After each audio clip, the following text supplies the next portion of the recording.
সালাম দর্শক, further submission সম্পর্কে দুইটা আপডেট আপনাদেরকে দিই। সেটা হচ্ছে নাম্বার ওয়ান, ফার্দার সাবমিশনটা কি? ফার্দার সাবমিশনটা হচ্ছে আপনি যখন অ্যাসাইলাম ক্লেম করেন, অ্যাসাইলাম ক্লেম করার পর আপনি অ্যাসাইলামটা রিফিউজ হওয়ার পর আপনি কোর্টে যান, আপার ট্রাইব্যুনালে যান, লোয়ার ট্রাইব্যুনালে যান বা হাইকোর্টে যান, সমস্ত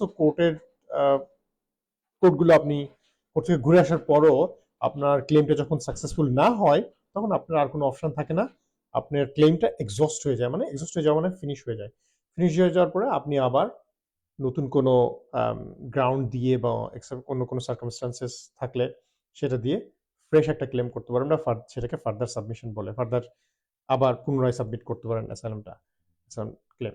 তো এক্ষেত্রে দুইটা আপডেট আছে। নাম্বার ওয়ান হচ্ছে আপনি যখন ফার্দার সাবমিশন করবেন, তখন যেই আপডেটটা আসছে ৮ই এপ্রিলে, এই আপডেটটা হচ্ছে আপনি ফার্দার সাবমিশন যখন করবেন, আপনার অন্য কোনো অ্যাপ্লিকেশন, কোনো ভিসা অ্যাপ্লিকেশন বা কোনো অ্যাসাইলাম অ্যাপ্লিকেশন বা কোনো কোর্টে কোনো অ্যাসাইলামের ব্যাপারে কোনো কেস বা অন্য কোনো ভিসার ব্যাপারে কোনো কেস রানিং থাকতে পারবে না।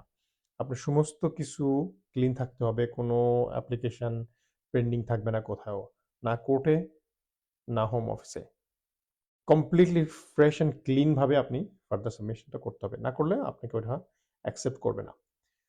নাম্বার টু যেটা, অনেক সময় দেখা যায় আপনি যখন আপনার অ্যাসাইলাম ক্লেমটা যখন এক্সস্ট হয়ে যায়, মানে শেষ হয়ে যায়, কোর্টে যাওয়ার পরও একদম ডিসমিস হয়ে যায়, তখন ওইটা হয়ে যাওয়ার পরে আপনাকে হোম অফিস হয়তো কিছু কন্ডিশন দিয়ে দেয়, বেল কন্ডিশন। সেটা হয়তো আপনাকে হাজিরা দিতে হয়, অ্যাটেন্ড করতে হয়, অথবা সেটা অনলাইনে হোক, অথবা ইমেল করে হোক, অথবা ফিজিক্যালি ওদের হোম অফিসের যে সেন্টারগুলো আছে সেগুলোতে গিয়ে আপনার হাজিরা দিতে হয়।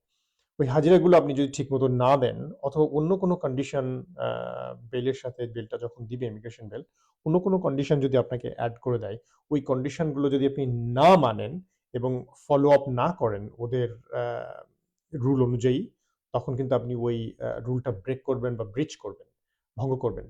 তখন এটা আপনার ফার্দার সাবমিশনের ক্ষেত্রে একটা নেগেটিভ ইম্প্যাক্ট পড়বে। ওরা যদি দেখেন আপনি ইনকনসিস্টেন্ট, আপনি এগুলো ফলো করছেন না, বেল কন্ডিশন ব্রিচ করছেন, আপনাকে যে হাজিরা দেওয়ার কথা ছিল আপনি হাজিরা দিচ্ছেন না, আপনি অনিয়ম করছেন, তখন আপনার ফার্দার সাবমিশনটা ওরা মোস্ট লাইকলি অ্যাকসেপ্ট করবে না, unless there is exceptional circumstances. হয়তো আপনি অসুস্থ ছিলেন বা এরকম কোনো কিছু থাকলে, মেডিকেল সার্টিফিকেট দেখালে তখন হয়তো করতে পারে, বাট এগুলো ইম্প্যাক্ট পড়বে।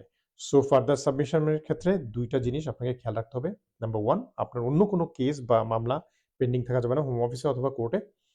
দ্বিতীয় হলো, আপনার কোনো বেল কন্ডিশনের কোনো কন্ডিশন ব্রিচ করতে পারবেন না। ব্রিচ করলে আপনার ক্লেম রিফিউজ করতে পারে, ফার্দার সাবমিশন যেটা সেটা রিফিউজ করতে পারে। ওকে।